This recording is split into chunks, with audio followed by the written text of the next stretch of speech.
We've also received funding to take the training that we did and turn it into something we can hand off to Extension, and that this can be brought to other communities. And it's a 2-year process with a 3rd year of apprenticeship that makes the most sense at this point. And we have begun to look at where we might grow their business and expand this opportunity. And again, this is why we're here in Marion, is this grew out of a regional campus and a pilot project on a regional campus, and it's built some of the best relationships, I think, between Ohio State, Mansfield, and Mansfield as have existed for maybe 30 years. And that's the kind of opportunity that Ohio State continues to look for. So the Office of Outreach and Engagement has brought me on as a faculty fellow to have the same kind of conversations I was having with Walt, Indiana 4 years ago here in Marion. But we come here with a little bit more knowledge. It's not just an idea any longer. We've actually walked a dozen people through the process. We actually have a cooperative that could immediately be a marketer for growers who are training in Marion.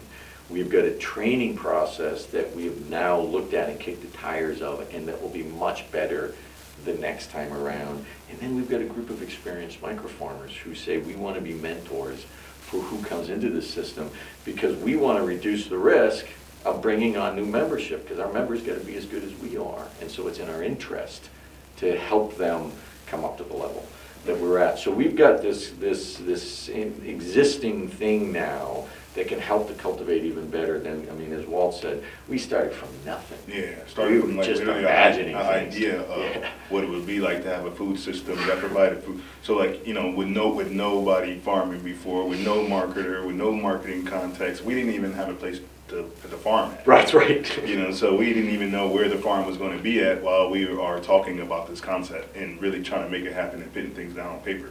So it just takes years to kind of really build that, and we're at the mercy of the seasons and things too, and things as well. So it just takes a few seasons and things for us to really get everything adjusted and everything organized to figure out, you know, what does it really take? You know, how do we just drop this off in a way that we can create success for other communities and other people and things, and just take care of some of those issues that we know you're going to go through, trying to, you know, start a system like this. So we are looking to expand if the time is right, and if there are sufficiently ambitious individuals in Marion to kind of start to do the kind of thing Walt's doing and the Stanfields are doing and Judith Wheeler are doing and Vince Owen are doing, which is train and begin to operate a microfarm. Then RGO is ready to begin to expand into this area. And then the project is, so we're not just building this system, we're also studying its impacts on the neighborhood. Like that's part of, there's a whole social science and agricultural research component to this that's just, you know, they're guinea pigs in this whole system at the same time that we're helping them along. We want another city we can compare that data to.